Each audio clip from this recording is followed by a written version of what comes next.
بسم اللہ الرحمن الرحیم۔ سلسلہ دروس احیاء العلوم، آج ہمارا درس نمبر 47 ہے۔ نماز کے فرائض کو ہم بیان کر رہے تھے، تو رکوع اور سجدہ ہم نے پچھلے درس میں بیان کیا، تو سجدے کے حوالے سے کچھ گفتگو باقی تھی۔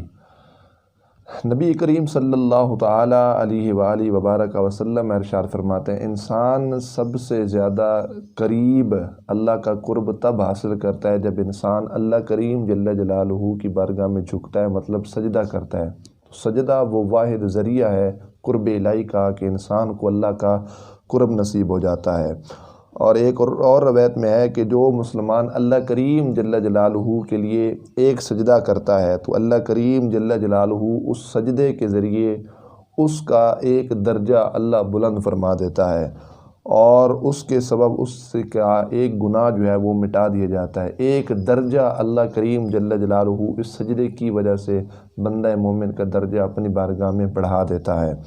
اور ایک روایت ہے، نبی پاک صلی اللہ تعالی علیہ وسلم کی خدمت میں ایک شخص حاضر ہوا اور اس نے عرض کی، آقا صلی اللہ تعالی علیہ وسلم، آپ اللہ کریم جل جلالہ سے دعا فرمائیں، دعا کیجئے آپ اللہ کریم جل جلالہ کی بارگاہ میں کہ وہ مجھے آپ کی شفاعت کا مستحق کرے، قیامت کے دن آپ کی جو سفارش ہو، جو شفاعت ہو، وہ میرے حق میں قبول ہو۔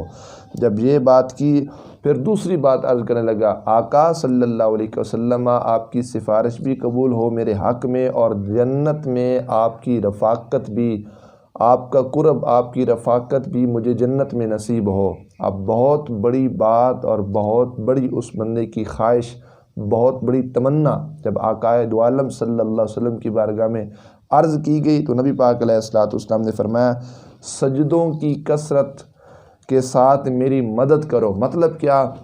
جب تم اللہ کریم جل جلالہ کی بارگاہ میں سجدے کرو گے، اس کے ذریعے میری مدد کرو، مطلب اللہ کریم جل جلالہ سجدے کے ذریعے تمہیں اپنا قرب عطا کرے گا، اور جو اللہ کے قریب ہوگا وہ یقیناً حضور نبی رحمت عالم صلی اللہ علیہ وسلم کے ہی قریب ہوگا۔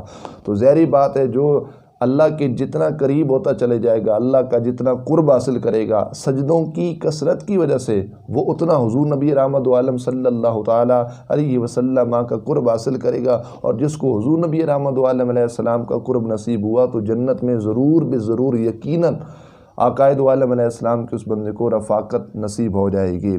اسی طرح حضرت علی بن عبداللہ بن عباس رضی اللہ تعالی عنہم سے مروی ہے کہ آپ روزانہ 1000 سجدہ کرتے تھے۔ کتنا؟ 1000 سجدہ۔ یہ ایسی لذت والی چیز ہے کیونکہ اس میں انسان اپنی پیشانی کو اس خالق کائنات کی بارگاہ میں جھکا دیتا ہے۔ 1000 سجدہ کرتے تھے، اور لوگ آپ کو سجاد، بہت کثرت کے ساتھ بہت زیادہ سجدہ کرنے والا کہتے تھے۔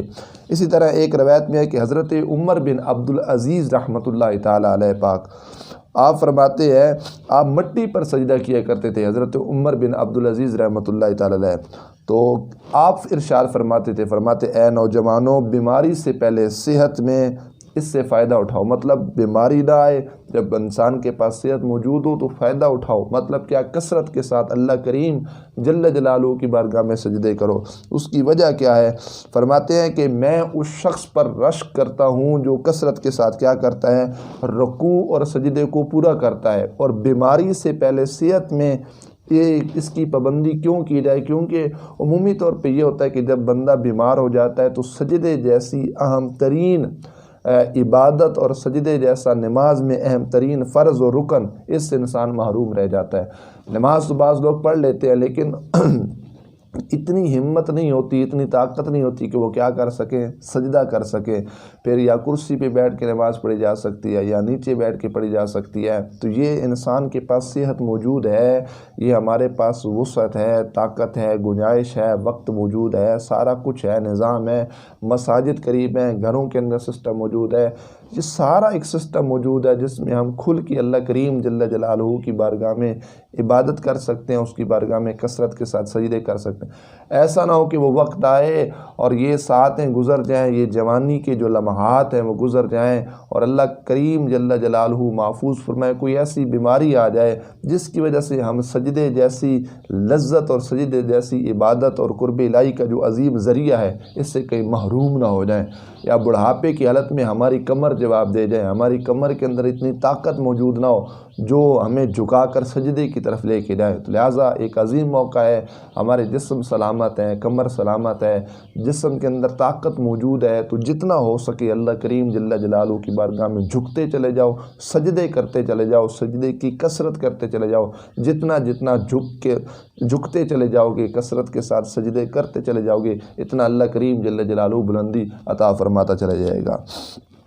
ایک اور روایت اسی حوالے سے کہ حضرت سعید بن جبیر رضی اللہ تعالیٰ عنہ فرماتے ہیں، آپ فرماتے تھے کہ میں سجدے کے علاوہ دنیا کی کسی چیز پر افسوس نہیں کرتا۔ ایک طرف سجدہ رہ جائے، ایک طرف ساری دنیا رہ جائے، تو آپ کیا فرماتے ہیں کہ سجدے کے رہ جانے پہ سب سے زیادہ افسوس ہوگا۔ ساری دنیا اگر چھوٹ جائے، یا ساری دنیا کا سمجھو مال و درم و دینار جو کچھ اس میں موجود ہے، اس لحاظ سے جتنا بھی خسارہ نقصان آئے، جتنا بھی گھاٹا آئے، اتنا افسوس نہیں ہوگا جتنا ایک سجدے کے رہ جانے کی وجہ سے افسوس ہوگا۔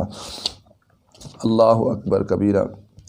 اور حضرت عقبہ بن مسلم رحمۃ اللہ تعالی رضی اللہ تعالیٰ عنہ فرماتے ہیں کہ اللہ کریم جل جلالہ کو بندے کی اس خصلت سے زیادہ کوئی عادت پسند نہیں۔ سب سے بہترین عادت بندے میں اور سب سے بہترین خصلت بندے میں یہ ہے کہ وہ اللہ کریم جل جلالہ کی ملاقات کرنا چاہے، اور اس کیفیت میں ہو کہ وہ سجدے کے اندر ہو، سجدے کے علاوہ کوئی اور ساتھ موجود نہ ہو۔ تو یہ وہ ساری چیزیں ہیں جس میں انسان اللہ کریم جل جلالہ کی بارگاہ میں جھکے، سجدہ کرے عجز کے ساتھ، انکساری کے ساتھ۔ اور اس میں ہمارے اسلاف کا طریقہ کیا تھا، اور سجدہ جو ہے اس میں کتنی لذت پائی جا رہی ہے، اس میں کتنا ثواب ہے، اس میں کتنی چاشنی ہے، اس میں کتنا نور ہے۔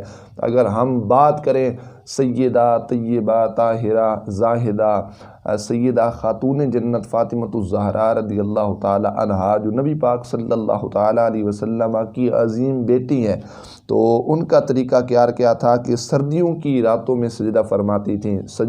سردی کی جو رات ہوتی ہے وہ طویل رات ہوتی ہے، لمبی رات ہوتی ہے، لیکن سجدے کا انداز دیکھا جائے اور اس میں لذت کتنی ہے، تو خاتون جنت فاطمۃ الزہرا رضی اللہ تعالی عنہا سردیوں کی رات میں جب سجدہ کرتی تو اتنا لمبا سجدہ کرتی، آپ جب سجدے سے سر اٹھاتی اذان فجر کے وقت تو اللہ کی بارگاہ میں التجا کرتی، یا اللہ یہ رات اتنی چھوٹی بنائی ہے کہ میں فاطمہ ایک سجدہ بھی تیری بارگاہ میں ادا نہیں کر سکتی۔ تو یہ انداز ہونا چاہیے کہ اطمینان کے ساتھ وہ کہتی ہیں میں تیری بارگاہ میں ایک سجدہ بھی نہیں کر سکتی۔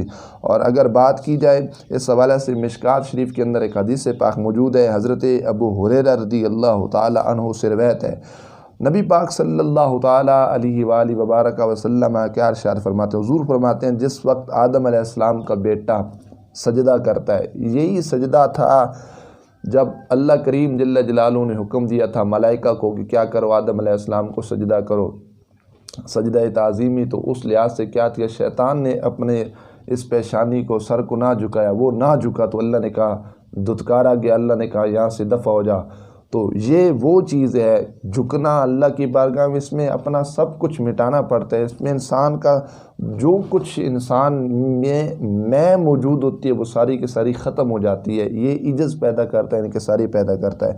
بہرکیف ابو ہریرہ رضی اللہ تعالیٰ عنہ کیا فرماتے ہیں، نبی پاک صلی اللہ تعالیٰ علیہ وسلم فرمایا جس وقت آدم علیہ السلام کا بیٹا سجدہ کی آیت پڑھتا ہے، سجدے کی آیت پڑھتا ہے، پھر سجدہ کرتا ہے، آیت پڑھتا ہے، پھر کیا کرتا ہے، اللہ کی بارگاہ میں سجدہ کرتا ہے، تو شیطان ایک طرف ہو کر روتا ہے۔ اب کتنی لذت ہے کہ ہمارے سجدے کرنے سے شیطان کو کتنی تکلیف ہوتی ہے، وہ شیطان رونے لگ جاتا ہے، شیطان روتا ہے، اور شیطان کیا کہتا ہے، کہتا ہے ہائے افسوس۔ اب یہ شیطان کے الفاظ ہیں، شیطان کہتا ہے ہائے افسوس کہ ابن آدم کو سجدے کا حکم دیا گیا، پس اس نے سجدہ کر لیا۔ ابن آدم کو سجدے کا اللہ نے حکم دیا، اس نے کیا کیا، سجدے کی پابندی کی، اس نے تعمیل حکم کی، اس نے سجدہ کر لیا، اس کے لیے جنت ہے۔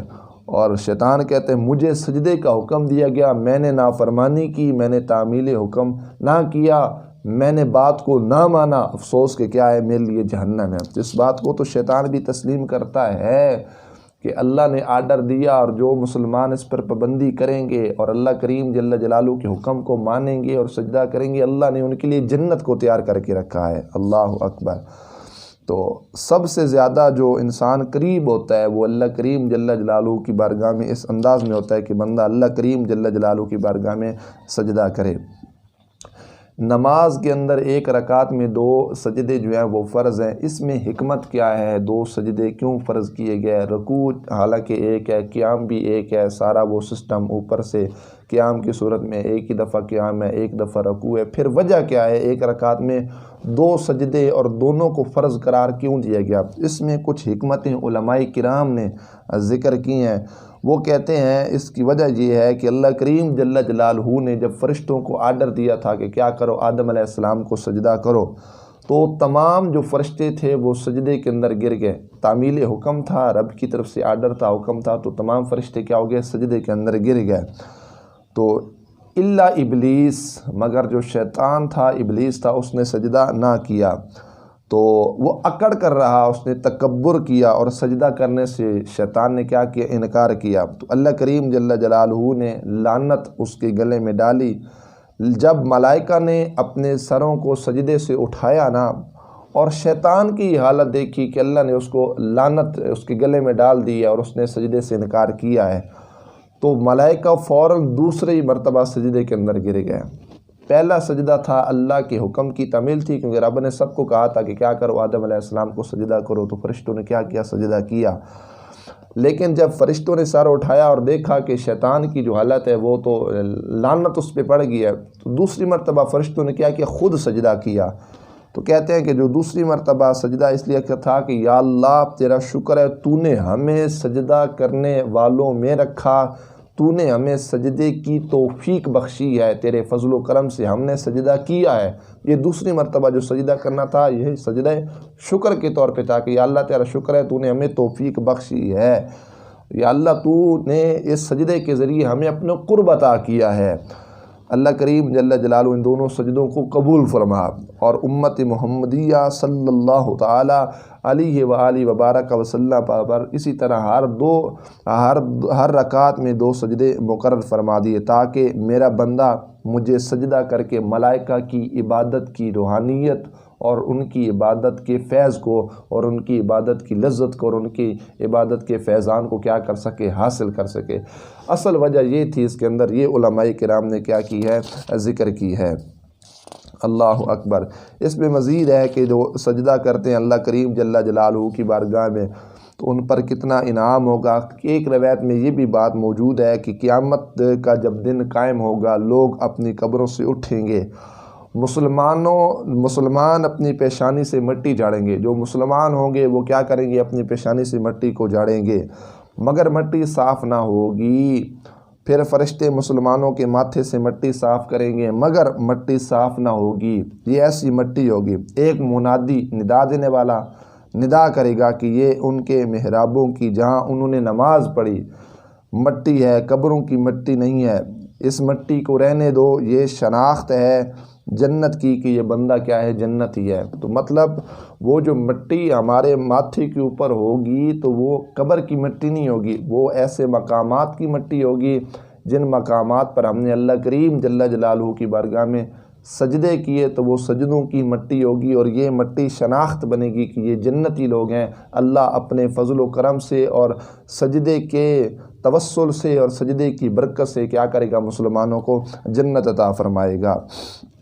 قیامت کا جب دن قائم ہوگا تو ایک گروہ پل صراط کے پاس بیٹھا رو رہا ہوگا۔ پل صراط کا وہ لمحہ بال سے باریک تلوار کی دھار سے تیز ایک ایسی راہ اور ایک ایسا پل اور ایک ایسی مسافت جہاں پہ مسلمانوں نے کیا کرنا ہے؟ سفر کرنا ہے، اس کو گزارنا ہے، اس کے اوپر سفر کر کے دوسری طرف جانا ہے، اور نیچے ساری جہنم کی آگ بھڑک رہی ہوگی۔ تو ایک گروہ بہرحال پل صراط کے پاس بیٹھا رو رہا ہوگا، ان سے کہا جائے گا کہ پل صراط پر گزرو، اس کو عبور کرو۔ جبریل امین علیہ السلام ان سے کہیں گے یہ بتاؤ تم سمندر پر سے کیسے گزرتے تھے؟ تو لوگ کہیں گے جہازوں پر۔ اس وقت وہ مسجدیں جن میں وہ نماز پڑھتے تھے لائی جائیں گی، اور ان مساجد پر سوار کر کے کیا ہوگا، پل صراط پر ان اشخاص کو، ان لوگوں کو گزارا جائے گا۔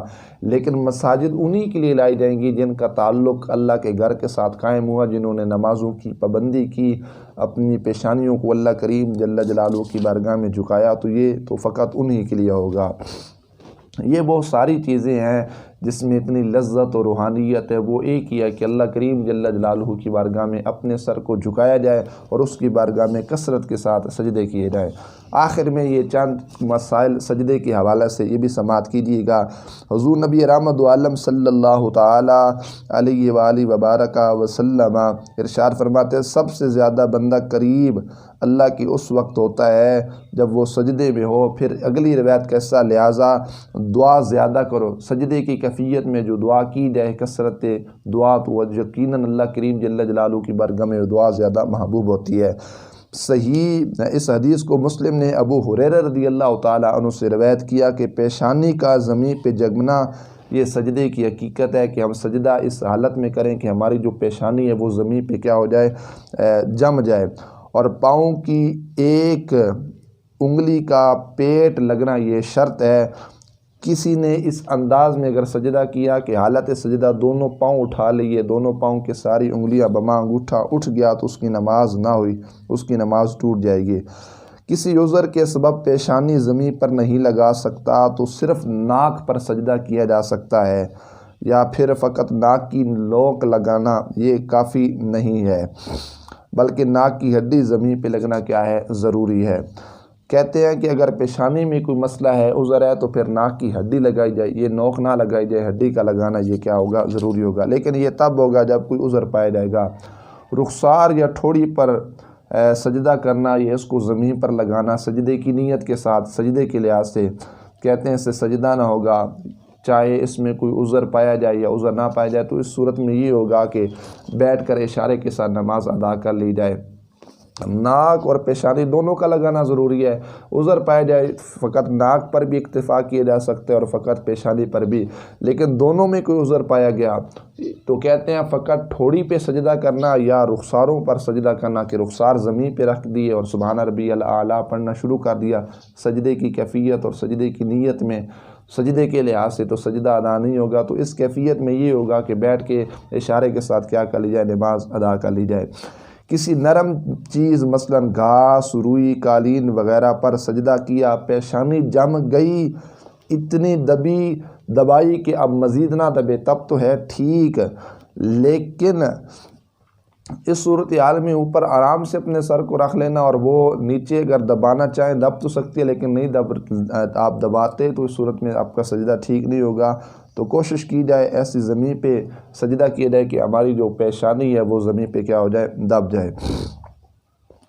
یہ رکوع سجدہ آخر میں آخری اتحیات اور اس کے علاوہ قعدہ اخیرہ جس کو کہا جاتا ہے وہ بھی نماز کے اندر فرض ہے، اور ارادے کے ساتھ نماز سے باہر آنا یہ بھی نماز کے اندر کیا ہے، فرض ہے۔ تو اس حوالے سے میں حجت الاسلام حضرت سیدنا امام غزالی رحمۃ اللہ تعالی علیہ آپ فرماتے ہیں، نماز میں اتحیات میں جب بیٹھا جائے تو اس انداز تشہد میں جب بیٹھا جائے، امام غزالی رحمۃ اللہ تعالی علیہ فرماتے ہیں تشہد میں بیٹھ کر حضور نبی رحمت عالم صلی اللہ علیہ وسلم کی بارگاہ میں جب سلام محبت پیش کرنا ہے، السلام علیکہ ایھا النبی، آپ کا تصور اس انداز میں ہو کہ نبی پاک صلی اللہ علیہ وسلم کا سراپا وجود آپ کے سامنے موجود ہے، اور آپ ادب کے لحاظ سے حضور نبی رحمت عالم علیہ السلام کی بارگاہ میں سلامی عقیدت پیش کریں، ضرور بے ضرور سرکار مدینہ صلی اللہ تعالیٰ علیہ وسلم ان سلام کا جو جواب ہوگا اس سے بڑھ کر محبت کے ساتھ آپ کو سلام کا جواب ارشاد فرمائیں گے۔ یہ حضرت امام غزالی رحمۃ اللہ علیہ فرماتے ہیں اس عقیدت کے ساتھ، اس محبت کے ساتھ قائد عالم صلی اللہ تعالیٰ علیہ وآلہ وبارک وسلم کی بارگاہ میں کیا کیا جائے، سلام محبت کو پیش کیا جائے۔ یہ وہ ساری چیزیں ہیں۔ پھر اس میں آخری بات یہ رہ گئی کہ سجدہ کرنے کے بعد آخری تو صورت وہی ہے التحیات والی، جس میں ہم نے کیا کرنا ہے، اپنے دائیں پاؤں کو کھڑا کرنا ہے اور بائیں پاؤں کو بچھا کر اس کے اوپر ہم نے کیا کرنا ہے، بیٹھ جانا ہے التحیات کی صورت میں، اور آگے تشہد وغیرہ پڑھنا ہے۔ لیکن ایک صورت یہ ہے کہ آپ کی ہے ہی پہلی رکعت اور آپ نے 2 سجدے کیے، 2 سجدوں کے بعد اگر آپ قیام کی طرف اٹھنا چاہتے ہیں تو اس میں بھی وہ 2 صورتیں ہیں نا۔ امام شافعی رحمۃ اللہ علیہ اس میں اختلاف کرتے ہیں، امام اعظم ابو حنیفہ رحمۃ اللہ تعالیٰ علیہ کے نزدیک یہ ہے کہ 2 سجدے کرنے کے بعد اگر آپ قیام کی طرف جانا چاہتے ہیں تو اس صورت میں یہ ہوگا کہ آپ بغیر سہارا دیے زمین پہ آپ سیدھے اٹھ کھڑے ہوں۔ مطلب یہ نہیں کہ آپ تھوڑی دیر بیٹھ جائیں یا ایک ہاتھ زمین پہ نیچے لگا کے تب بھی آپ کیا ہوں قیام کی طرف آئیں، ایسا ہرگز معاملہ نہیں ہے، بلکہ کیا اپنے ہاتھوں کو اپنے گھٹنوں پہ رکھ کے انہی پنجوں گھٹنوں کو زمین پہ ٹکا کے اسی انداز میں کیا ہو جائیں، آپ سیدھے کھڑے ہو جائیں۔ ہاں اگر کوئی عذر پایا جائے، گھٹنوں میں درد ہے یا ایسے عالم کے اندر ایسی بزرگی میں آپ موجود ہیں کہ آپ سہارا دے کے ہی اٹھنا چاہتے ہیں تو اس صورت میں آپ سہارا بھی دے سکتے ہیں، تھوڑی دیر رک کر، جس طرح وہ اٹھنے میں 2-4 سیکنڈ لگ جاتے ہیں تو بہرکیف یہ چیزیں جائز ہیں۔ لیکن ہماری صحت چونکہ سلامت ہے تو ہمیں وہ انداز نہیں اپنانا ہوگا جو بزرگ ہمارے مساجد میں آ کر دوسرا سجدہ کرنے کے بعد قیام کی طرف جب جاتے ہیں تو وہ انداز اپناتے ہیں، سہارا زمین پہ دیتے ہیں، گھٹنے ٹیکتے ہیں یا ایک ہاتھ کی صحیح ٹیک لگا کر قیام کی طرف اٹھتے ہیں۔ تو ہمیں ان باتوں سے بچنا چاہیے، یہ بزرگوں کے لیے ہے، ان کے اندر عذر موجود ہے، ہم جوان ہیں، ہمارے اندر صحت موجود ہے، ہمارے گھٹنے ہاتھ پاؤں بالکل ٹھیک ٹھاک سلامت ہیں، تو ہمیں ان کی ادا کو نہیں اپنانا چاہیے، بلکہ اپنی صحت کا خیال رکھتے ہوئے وہ طریقہ انداز اپنانا چاہیے جو ہمارے آقا صلی اللہ تعالیٰ علیہ وسلم ادا فرماتے تھے۔ اللہ کریم جل جلالہ عمل کی توفیق عطا فرمائے۔ وآخر دعوانا ان الحمد للہ رب العالمین۔